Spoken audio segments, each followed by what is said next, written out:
O tema da palestra de hoje é Ideias têm consequências. E o tema foi escolhido exatamente porque nós, como espíritas, nós temos que entender o nosso papel no mundo, mas também nós temos que entender o papel que o mundo exerce nas nossas vidas. Somos seres humanos que interagimos em sociedade. O ser humano é um ser altamente gregário.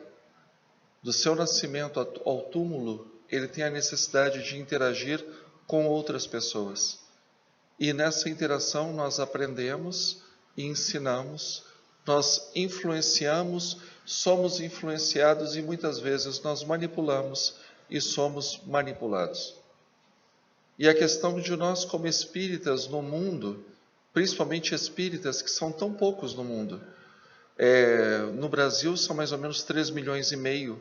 Se nós pegarmos os espíritas do mundo inteiro, tirando o Brasil, provavelmente não vai dar alguns milhares, né? Poucos milhares. Então nós temos muito mais a responsabilidade nas nossas costas de passar essa doutrina da imortalidade da alma do que qualquer outro povo, do que qualquer outra nação. E mesmo na nossa nação, nós somos muito poucos. O acesso do Espiritismo normalmente se dá através de palestra e leitura. O Espiritismo é conhecido na sua divulgação pelo livro. E num país onde tão poucas pessoas leem, e as poucas que leem compreendem o que leem, fica mais difícil ainda. Então nós temos que entender como nós influenciamos este mundo. Mas para entender a nossa capacidade de influenciar o mundo, a gente tem que entender que o mundo também nos influencia fortemente. E muitas vezes nós confundimos os valores do mundo com os valores do Espiritismo. E aí, nessa confusão, acaba não dando certo, porque o Espiritismo são os valores da alma, o Espiritismo são os valores do Espírito. O Espiritismo traz valores para a imortalidade. Por volta do século XIX, tinha um dramaturgo escocês chamado Thomas Carlyle, e ele estava num jantar e falando dos diversos filósofos e dos seus sistemas, das visões de mundo desses homens célebres, ilustres. E aí um sujeito que era dado ao comércio falou para ele: meu querido, tudo isso são ideias, nada mais do que ideias. O que você está discutindo, o que você está falando, só existe no mundo dos intelectuais. Na vida prática é diferente. Aí o dramaturgo escocês pegou, respirou, olhou para o seu interlocutor e disse assim: houve um homem chamado Jean-Jacques Rousseau. E ele também tinha muitas ideias. E ele publicou um livro com as suas ideias. A segunda edição do seu livro foi escrita na pele dos que duvidaram da primeira. Ideias mudam o mundo. Ideias influenciam muito mais do que a gente pode imaginar.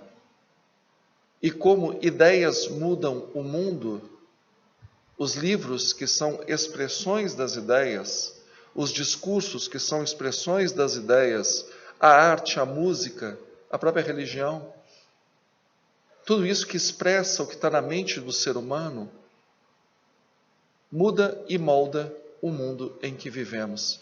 E muitas vezes nós, como estamos envolvidos como um peixe no oceano, a gente não consegue enxergar a água que nos envolve. Quando se fala de filosofia, todo mundo, a maioria das pessoas sabe que filósofo é amigo da verdade, amigo da sabedoria. É isso que significa o radical da palavra grega. Sofia é sabedoria, filo é amigo, irmão.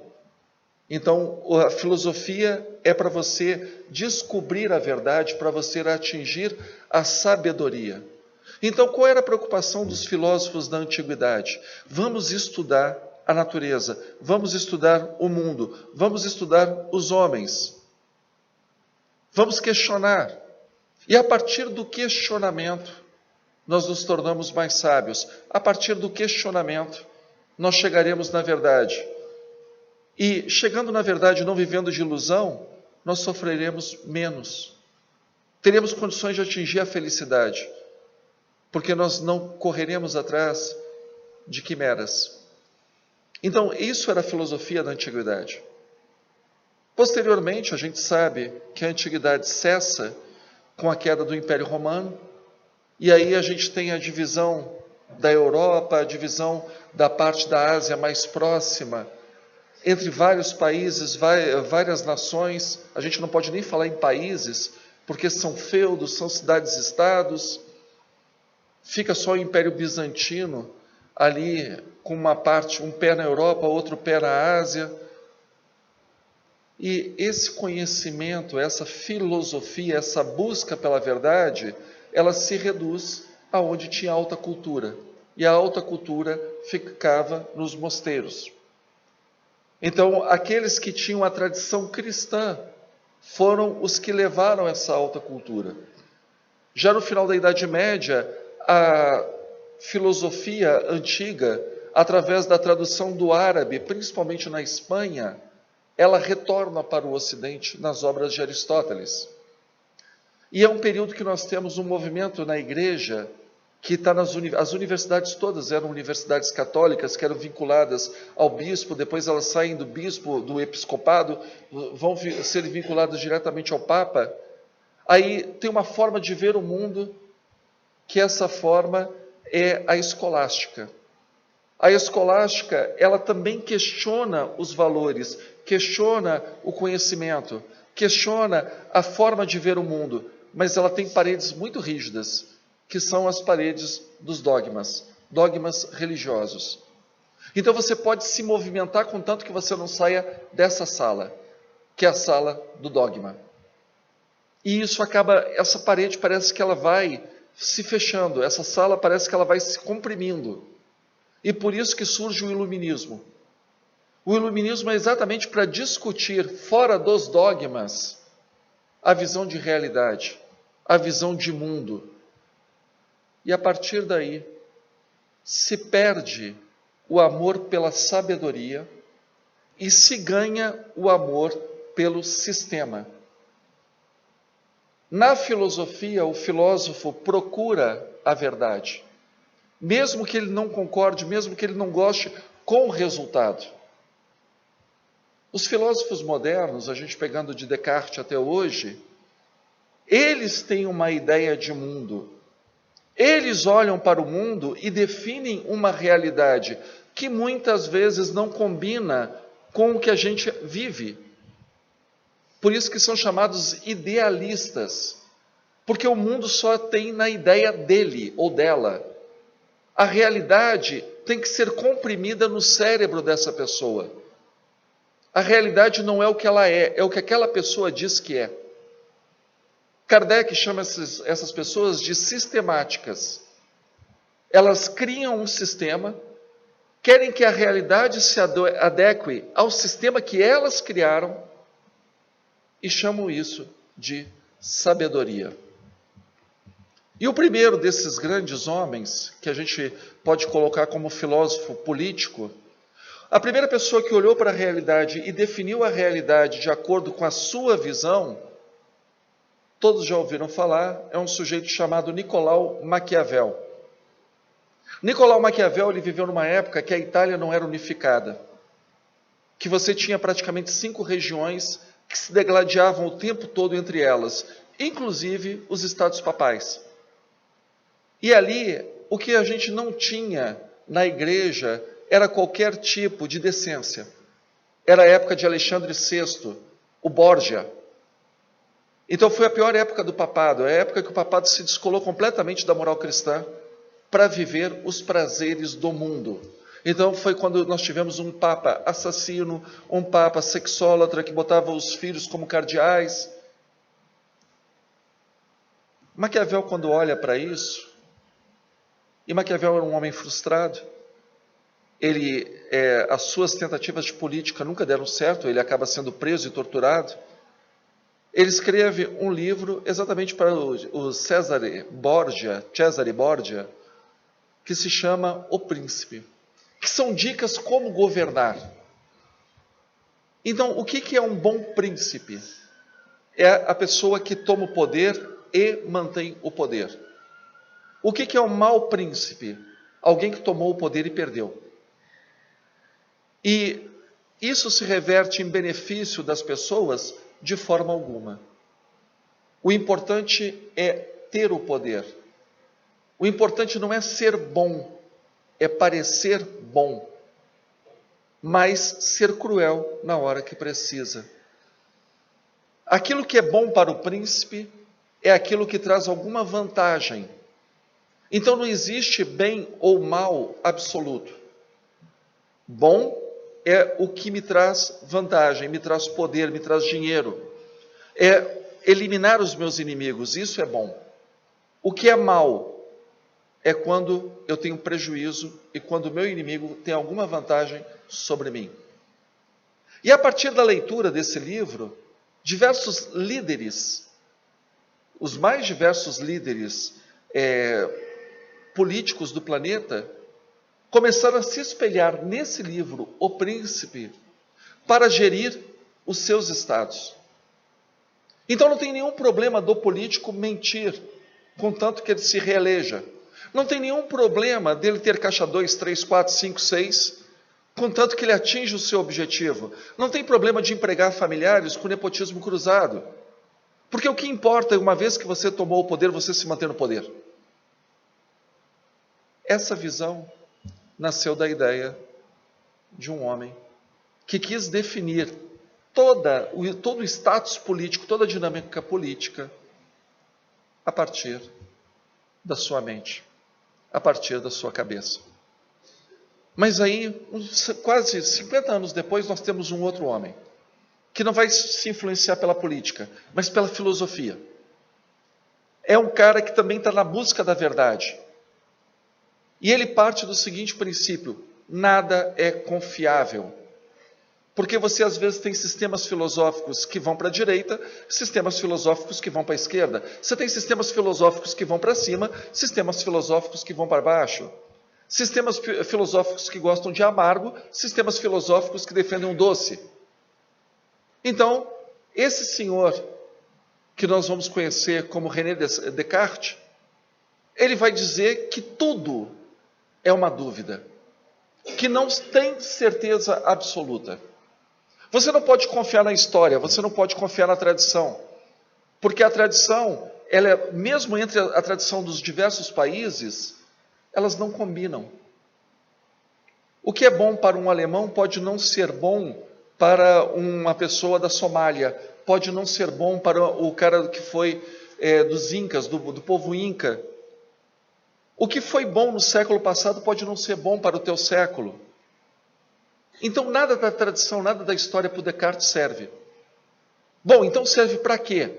Eu posso confiar nos meus sentidos, naquilo que eu toco, naquilo que eu vejo, naquilo que eu ouço? Não pode.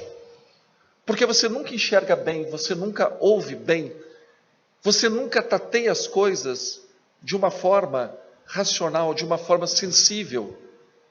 Tudo é uma percepção muito subjetiva. Então, duas pessoas que testemunham o mesmo fato podem chegar a conclusões diferentes e narrar o mesmo fato de forma diferente. Então você não pode confiar nem na história, não pode confiar nem nos sentidos.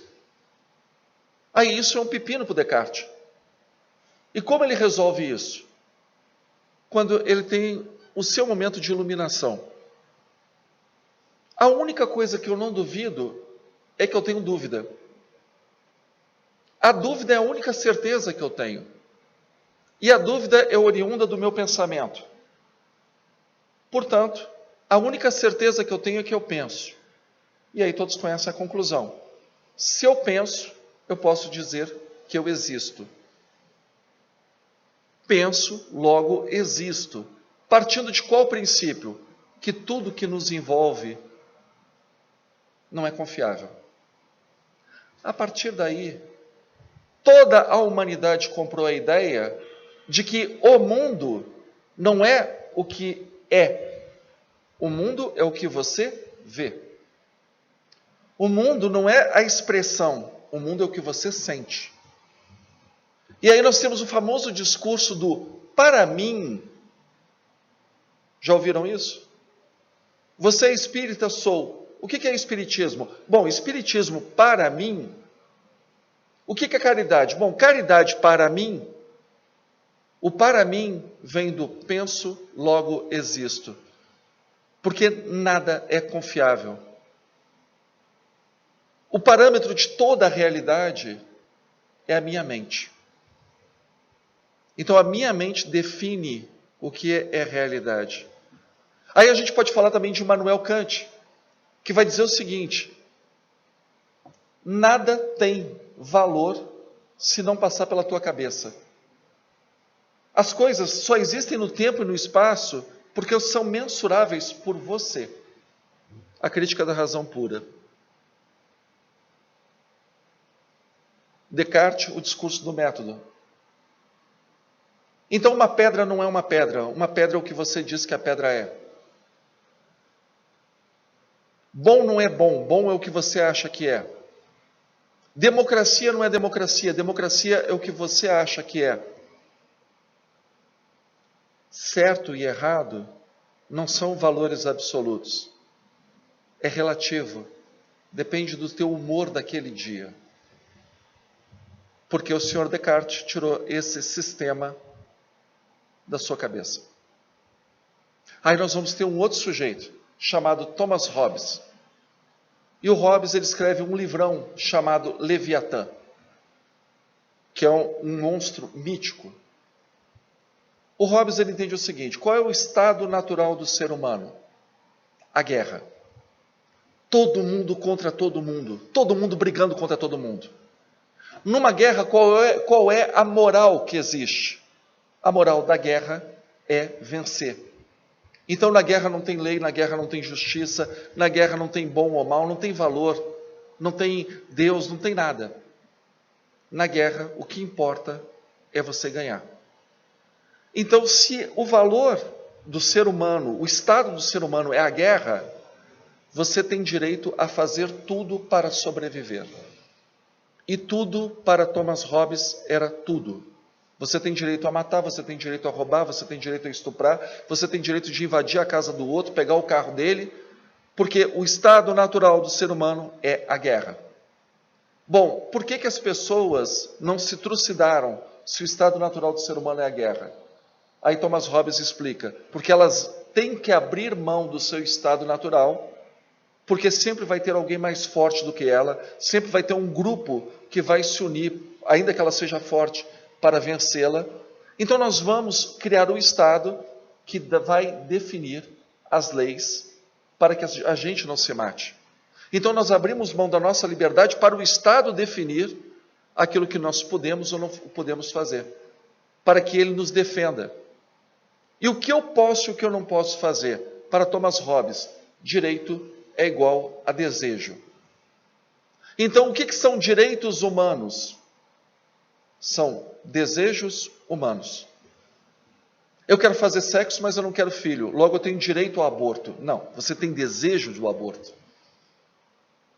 Eu não quero ser fiel ao meu casamento, porque eu tenho direito à minha liberdade sexual. Não, não é liberdade, não é um direito, é um desejo. Por isso que você cria o adultério. E o Estado, na visão hobbesiana, ele é para legitimar os teus desejos. Contanto que os teus desejos se submetam à sociedade que abriu mão das suas decisões para o Estado. Então, nós, seres humanos, basicamente não podemos confiar uns nos outros, porque a nossa ideia é satisfazer os nossos desejos em cima da vida do outro. Essa é a visão de mundo de Thomas Hobbes. Esse é o mundo hobbesiano. O que é direito? É aquilo que eu desejo. Então, tudo que eu desejo é um direito que o Estado tem que me assegurar. Já viram isso em algum lugar? O que eu faço entre quatro paredes não é problema das pessoas. Qual é o problema se a pessoa quiser fumar ou se drogar? É um direito dela.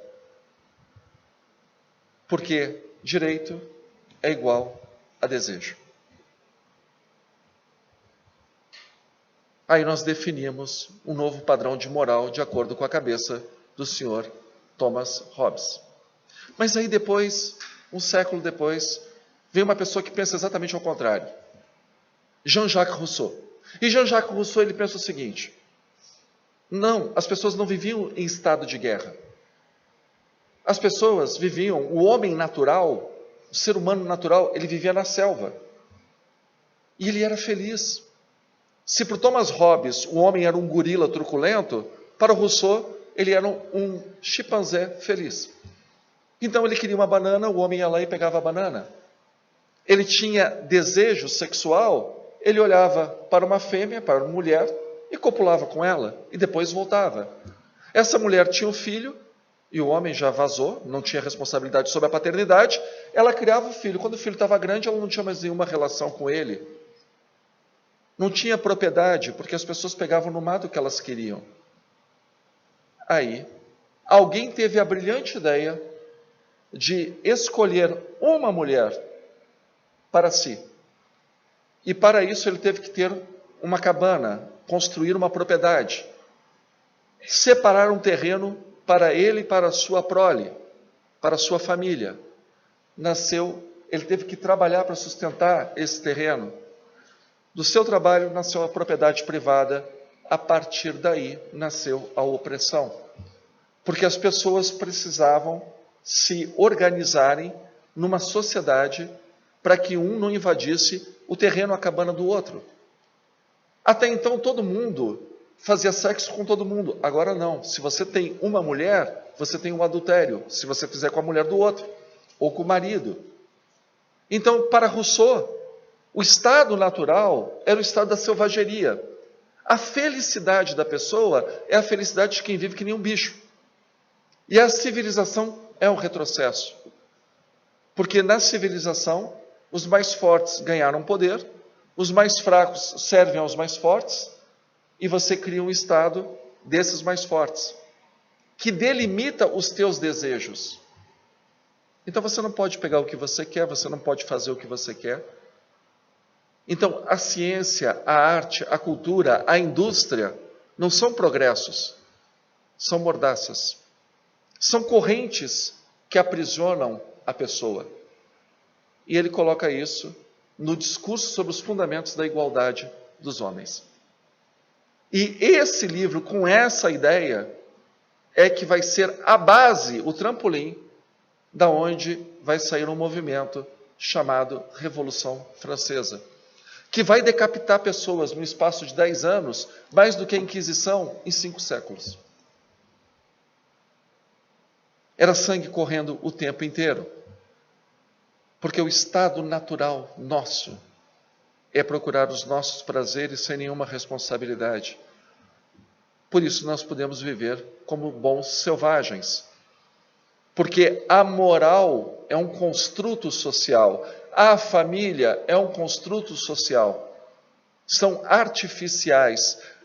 O próprio desejo do ser humano viver em sociedade é um desejo artificial. Bem-vindos à cabeça de Jean-Jacques Rousseau. Mas não para por aí. Depois que a gente tem o Iluminismo, tem a Revolução Francesa, depois tem o Império Napoleônico, aí tem uma nova monarquia, uma nova república, Napoleão III. Aí vai ter uma época, no final da década de 40 do século XIX, 10 anos antes do Espiritismo, que as pessoas já estavam discutindo exatamente a questão do capitalismo, onde poucas pessoas concentravam muito dinheiro e boa parte das outras pessoas perderam o seu trabalho no campo, porque a máquina substitui o homem e essas pessoas precisam trabalhar nas cidades. E nas cidades elas vivem em situação muito drástica. Por exemplo, Karl Marx fala no livro dele, O Capital, que em Massachusetts, Estados Unidos, foi feita uma lei para que crianças abaixo de 10 anos não trabalhassem mais que 12 horas. Então, se teve uma lei para isso, é porque as crianças trabalhavam mais de 12 horas com menos de 10 anos. E aí nós temos dois grandes pensadores políticos, filósofos políticos, e que ainda namoram com a economia. Parece uma franquia, Karl Marx e Friedrich Engels. Eles interpretam o mundo nada mais é do que uma dinâmica onde há uma luta de poder. Mas se Hobbes falava que era a guerra de todo mundo contra todo mundo, Marx e Engels vão dizer, não é todo mundo contra todo mundo. É uma guerra de classes. A história humana é uma guerra na sociedade, entre quem manda e quem obedece. Senhoras e senhores, nós vivemos em guerra. E aí nós caímos na mesma visão de Hobbes. Se nós vivemos em guerra, numa guerra o que importa é vencer.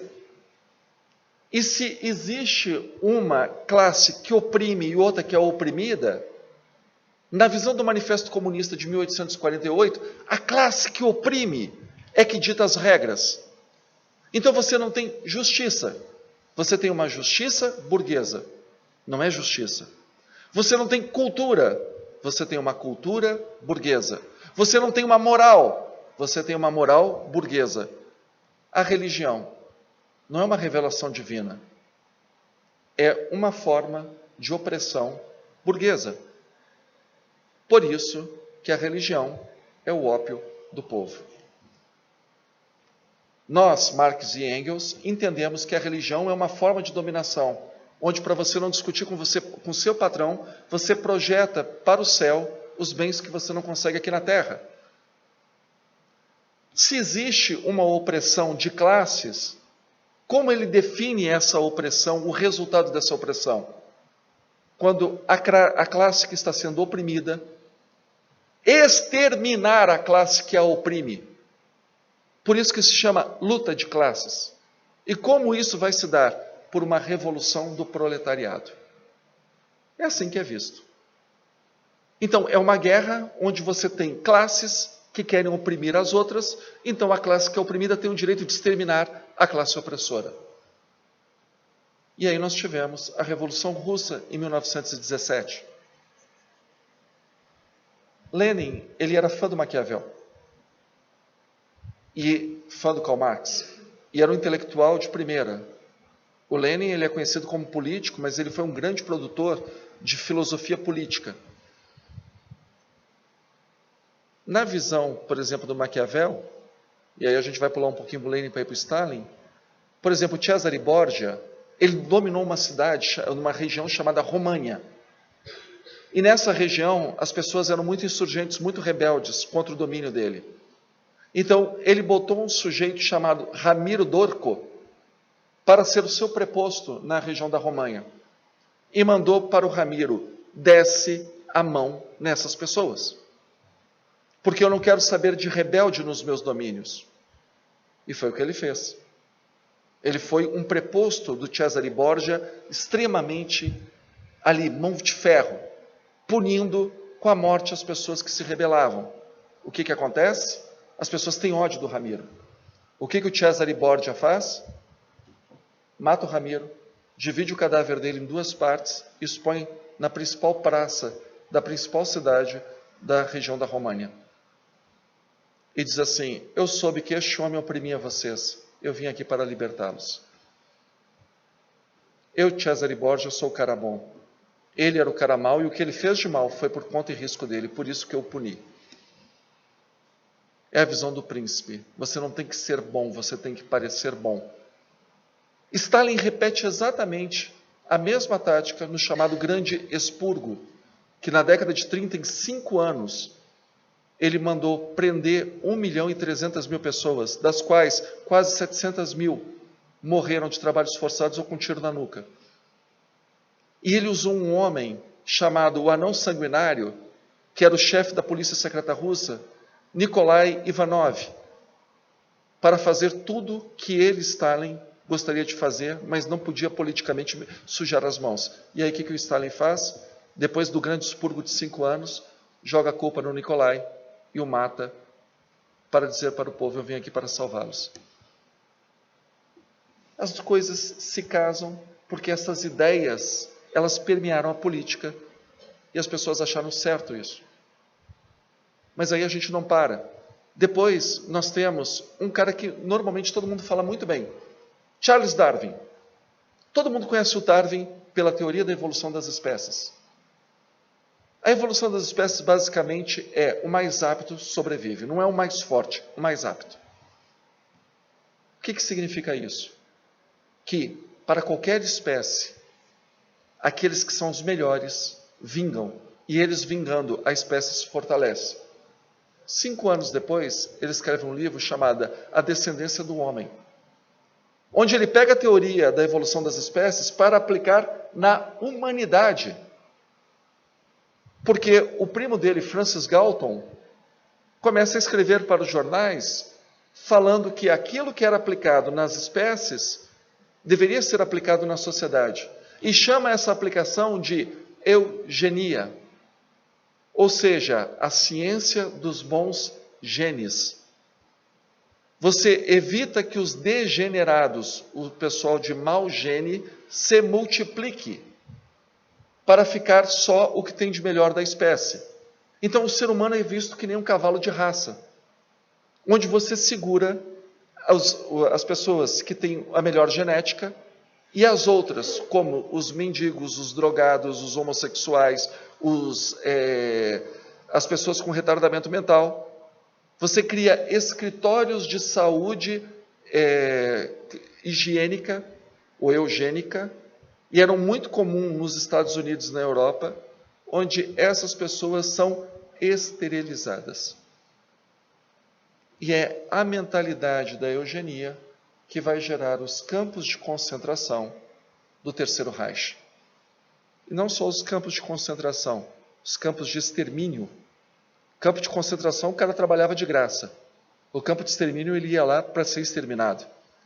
E para quem acha que é um exagero, que não dá para tirar da teoria darwiniana essa visão eugênica, nós temos um próprio texto dessa visão de Darwin, falando basicamente assim, se o ser, nessa descendência do homem, é impressionante que o homem cuida no seu rebanho para que os animais inferiores não se reproduzam, mas não faz isso com a própria espécie.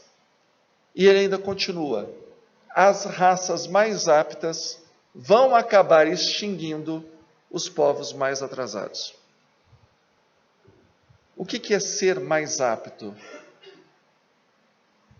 A moral, para Darwin, ela não é vista como algo intrínseco do ser humano, mas como uma vantagem evolutiva. Se você tem compaixão pelas pessoas, aquele grupo se fortalece, se multiplica. O grupo que é cada um por si não sobrevive, porque o grupo que tem compaixão ganha. Então, é uma vantagem evolutiva de produção dos genes, de reprodução dos genes. Joia! Mas e quando pessoas degeneradas começam a se multiplicar? Bom, deixou de ser uma vantagem evolutiva. Então, nós temos que esterilizar essas pessoas. E aí depois nós vamos ter um outro cara, mais ou menos contemporâneo do Darwin, chamado John Stuart Mill. E o John Stuart Mill, ele tem uma visão seguinte, eu sou ateu, Deus não existe, mas o mundo tem que ter uma moral para regê-lo, porque senão vira selva. Agora, se não tem Deus, o que é bom, o que é mal? Bom, então nós vamos fazer da seguinte forma, bom é aquilo que te dá prazer, mal é aquilo que te traz sofrimento.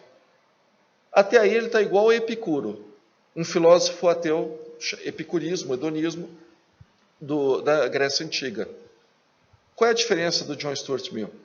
É que o prazer tem que ser bom para mim e para os outros. O prazer verdadeiro, aquilo que é o que é bom para o maior número de pessoas. Vamos imaginar isso na prática? Imaginem, por exemplo, numa sala de aula. O que é mais prazeroso para as crianças? Você deixá-las ir para o pátio ou você dar aula de gramática? Para o maior número de crianças.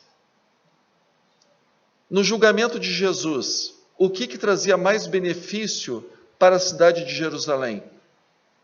A soltura ou a crucificação de Jesus?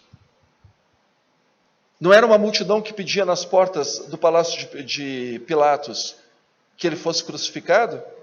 Crucifica-o, crucifica-o. Não é isso?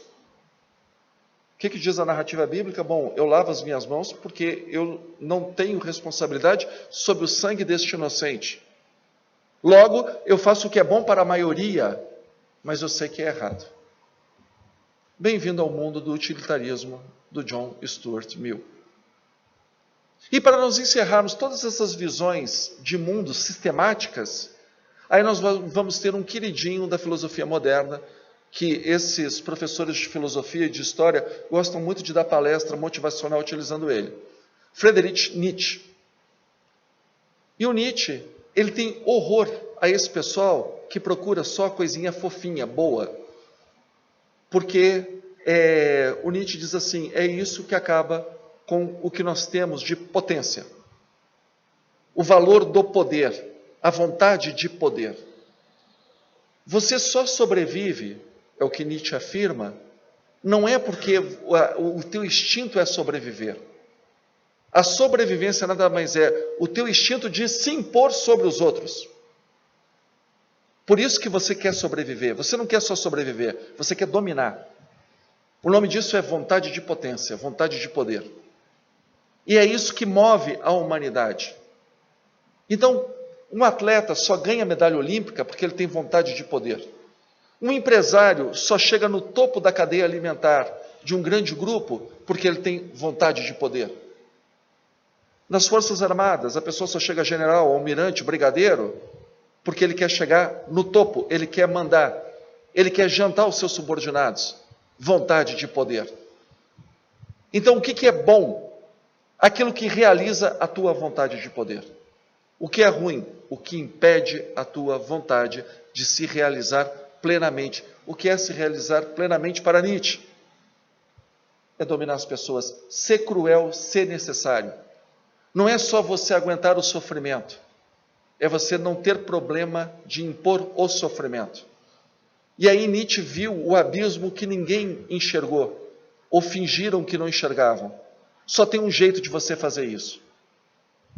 Você não pode acreditar que existe bem ou mal. Porque se você acredita que alguma coisa é boa, se alguma coisa é ruim, você ainda tem Deus no seu coração. Se você tem Deus no seu coração, você nunca vai vivenciar a sua vontade de poder, porque você acredita numa potência que é muito maior do que a sua. Você tem que matar Deus para você viver a vontade de potência. Senão, se você não for além do bem e do mal, que é o nome da obra do Nietzsche, você é uma pessoa frustrada, você é uma pessoa que não se realiza. Bom, seu Nietzsche, então vamos parar. Se a vontade de poder é isso, por que isso é recriminado pela sociedade? Aí Nietzsche cria uma divisão que até então não existia. A divisão da moral do aristocrata e da moral do escravo. A moral do aristocrata é a moral que faz a humanidade avançar. É a moral de Alexandre o Grande, quando ele cerca Tiro, e Tiro resiste, e quando ele entra na cidade, ele manda crucificar mais de 2.000 pessoas daquela cidade. É a moral de Júlio César, que obriga os homens a construírem uma ponte para se confrontarem com os bárbaros, atravessando no que seria o rio Reno para chegar na Germânia. É a vontade, por exemplo, do sultão Maomé II, que para chegar nas muralhas de Constantinopla, ele mandava seus soldados avançar, e conforme seus soldados eram mortos, ele mandava empilhar os cadáveres para subir as muralhas. Essa é a moral do aristocrata. E o que é a moral do escravo? Bom, a pessoa está com fome, você dá de comer. A pessoa está doente, você visita. A pessoa não está entendendo uma matéria, você senta com ela e estuda junto. É o fraco ajudando o fraco para sobreviver em relação ao mais forte. A moral do escravo, para Nietzsche, nada mais é do que o cristianismo. Então, não deixa que a sociedade viva na sua plenitude, porque, como Darwin também via que o cristianismo, ele não fala, mas via, que o cristianismo atrapalhava a evolução da espécie porque vacinava, por exemplo, as pessoas mais fracas. Ele fazia com que, no caso do Nietzsche, as pessoas se solidarizando umas com as outras, essas pessoas faziam frente a uma aristocracia. Então era a moral do escravo. Todas essas pessoas que foram relacionadas, elas influenciam as nossas universidades, influenciam as nossas televisões, influenciam os nossos jornais, o nosso pensamento literário, influenciam cada um de nós sem nós sabermos. Tudo sistema criado pela mente dessas pessoas. Eles olharam para o mundo e definiram: a realidade vai ser assim. E vejam que bela realidade, porque é uma espécie de profecia autorrealizada. A sociedade não é assim, mas se você pensa que ela é assim e vive desse jeito, ela acaba se transformando no que você acredita. Então é uma sociedade que é de mim para comigo mesmo, eu que defino o que é real, ainda que eu olhe para uma coisa e aquela coisa eu defina, aquela pessoa, eu defina que ela é alta, magra, preto, branco, gordo, magro, eu tenho que dizer o que a pessoa acha o que ela é. Ainda que os meus olhos estejam me dizendo outra coisa. Porque tudo é relativo. A realidade não se impõe. Todo mundo é contra todo mundo. Nesse momento é que nós devemos entender qual é o papel do Espiritismo. Porque o Espiritismo ele não saiu da cabeça de Allan Kardec. O Espiritismo ele não saiu da cabeça do Emmanuel, da cabeça da Joana de Ângeles, do Chico, do Divaldo. O Espiritismo é uma revelação de uma realidade. Então o Espiritismo não é uma crença. O Espiritismo não é achismo. O Espiritismo não é um sistema. O Espiritismo é algo que a gente estuda olhando para os fenômenos e desses fenômenos tirando leis gerais dos vários casos particulares. E a partir daí, nós entendemos que essas leis se repetem. Então, por exemplo, a pessoa que é má, que é egoísta, que vive só para o seu próprio umbigo, essa pessoa desencarna e sofre. Então, ser mau, ser egoísta, viver para o próprio umbigo, não é uma coisa boa, porque a consequência disso é algo ruim. É porque eu acho que é ruim? Não. Porque vários espíritos nessa situação se manifestaram e me mostraram o quanto que o egoísmo faz mal, o quanto que a mágoa faz mal, o quanto que o ódio, a vingança fazem mal. Como o suicídio é uma saída fracassada para um problema. Eu tinha um problema, eu me suicido, agora eu tenho 2. Como o aborto é uma saída fracassada para um problema. Eu tinha um problema, eu aborto, agora eu tenho 2. Como eu negar a minha realidade e saber superar as provas que a vida me oferece, porque nós somos provados e as provas existem para serem superadas, não para serem negadas. Também não para que a gente se acomode, mas para que a gente lute e seja mais forte, lute e supere. Nietzsche tinha razão no ponto, o sofrimento faz parte da vida. E nós temos que saber viver com sofrimento. A gente não pode gostar de ir para a palestra que as pessoas só fazem coisas motivacionais. Porque a vida não é motivacional. A vida às vezes é difícil da gente acordar e sair da cama. É difícil você encarar o teu chefe. É difícil você tentar pagar os teus empregados. É difícil você olhar para determinadas situações políticas do nosso país ou do país dos outros e não se sentir incomodado. Você tem problemas de saúde, em algum momento vai aparecer. Então, sim, a vida vai trazer sofrimento. Não adianta palestra motivacional. O que é importante é entender a realidade. E qual é a realidade? Eu sou um espírito imortal. Tudo passa. E as coisas que eu faço na vida ecoam pela eternidade. Então o Espiritismo, segundo Allan Kardec, Revista Espírita de 1859, ele está para a realidade do mundo dos espíritos, como a astronomia está para a realidade do cosmos, como a biologia está para a realidade da natureza, como a matemática está para a realidade dos números. O Espiritismo não é algo criado, inventado, pensado. Ele é algo revelado. E aí é fundamental entender que tem Deus. Se tem Deus, existe um ser supremo que criou as coisas de acordo com uma regra. Se tem regras, o que se aproxima da regra é bom. O que se afasta da regra é mal. Sendo Deus eterno, as suas regras são eternas. Sendo Deus perfeito, as suas regras são perfeitas. Então, bem e mal não são relativos. Então, bem e mal não é o que eu acho que é bem, não é o que eu acho que é mal. Bem e mal é o que se aproxima ou o que se afasta das leis de Deus. E como eu sei que isso funciona? Através das comunicações dadas por aqueles que já foram homens e já foram mulheres, que viveram em corpos de carne, como nós, e que faleceram, e que tiveram que colher as consequências da proximidade ou da distância das regras de Deus. E aí nós voltamos para o começo da nossa conversa.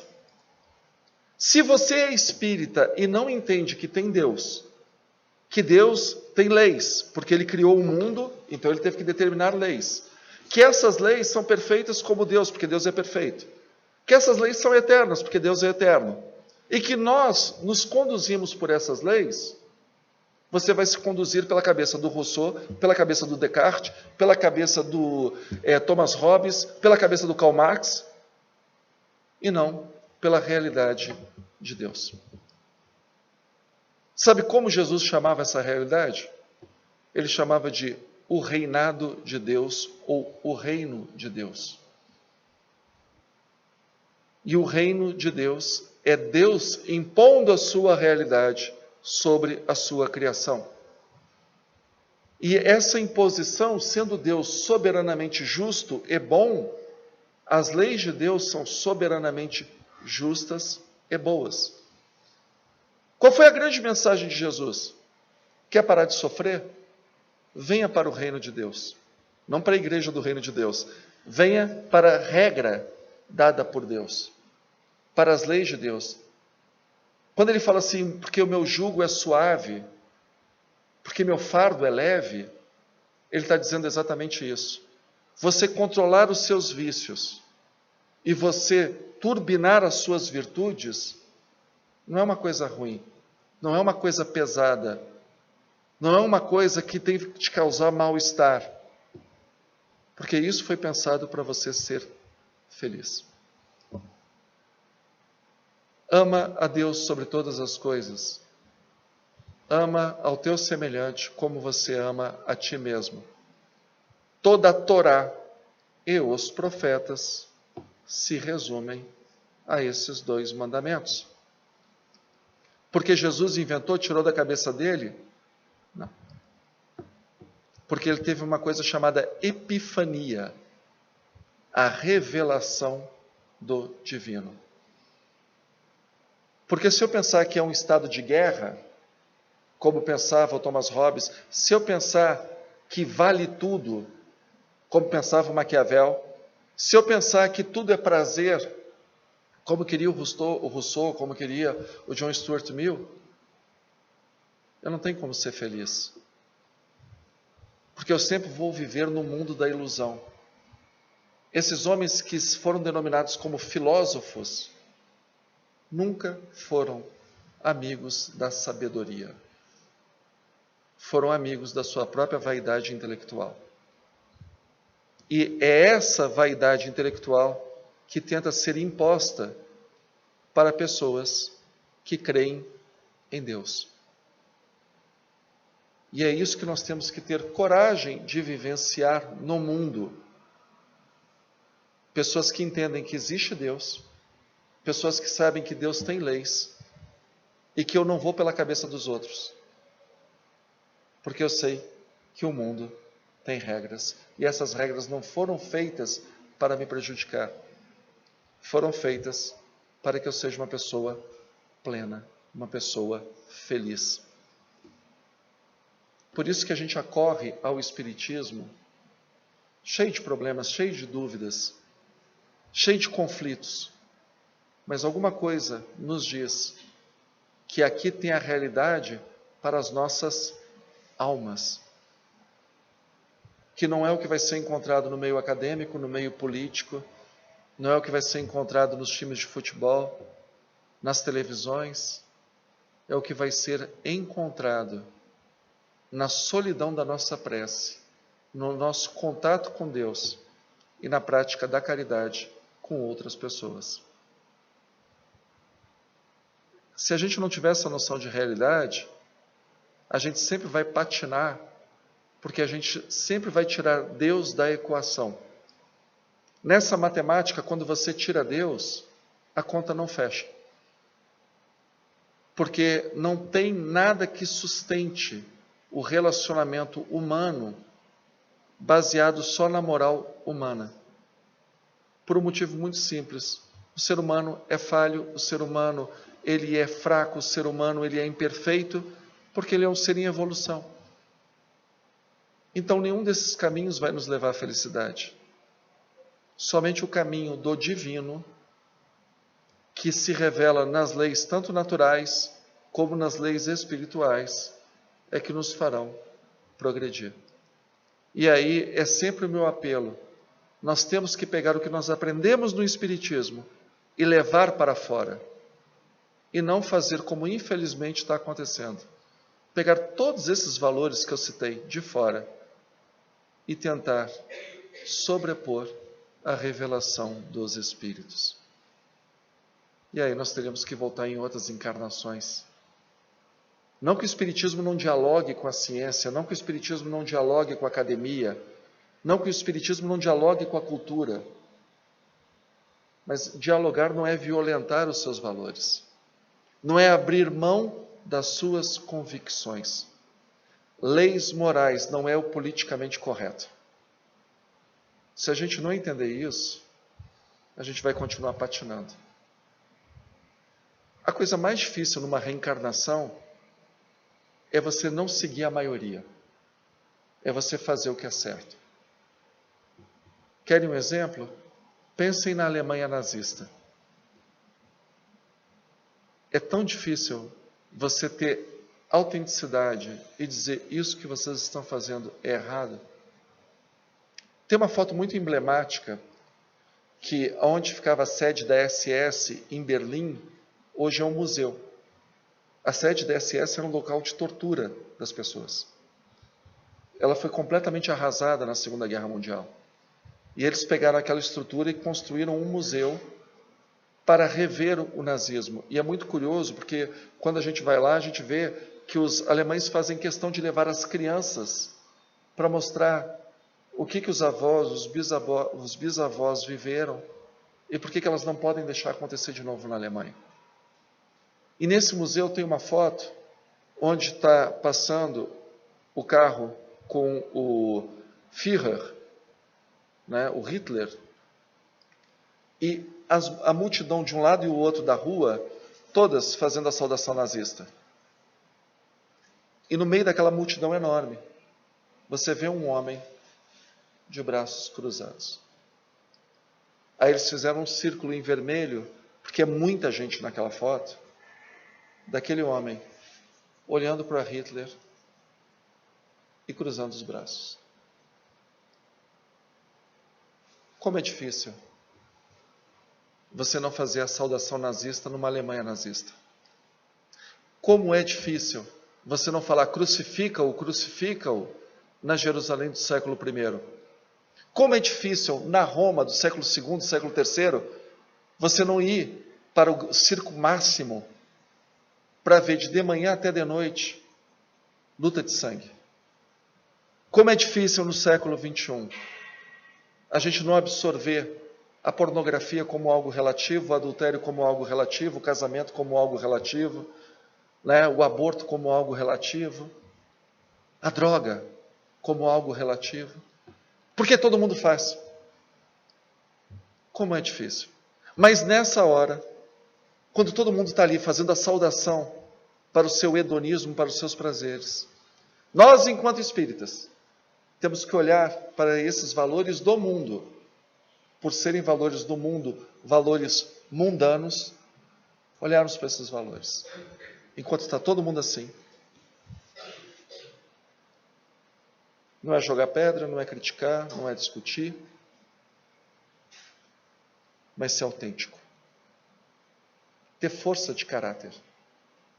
Graças às pessoas que tiveram força de caráter na antiguidade, é que tivemos hoje a oportunidade de discutirmos, à luz da doutrina espírita, todo esse pensamento da humanidade ocidental recente. Porque homens e mulheres lutaram para que o cristianismo, os valores de Jesus, chegassem até nós. Porque enquanto o mundo saudava César, esses cristãos faziam assim. Uma ótima noite a todos e vamos ficar sempre fiéis aos nossos valores.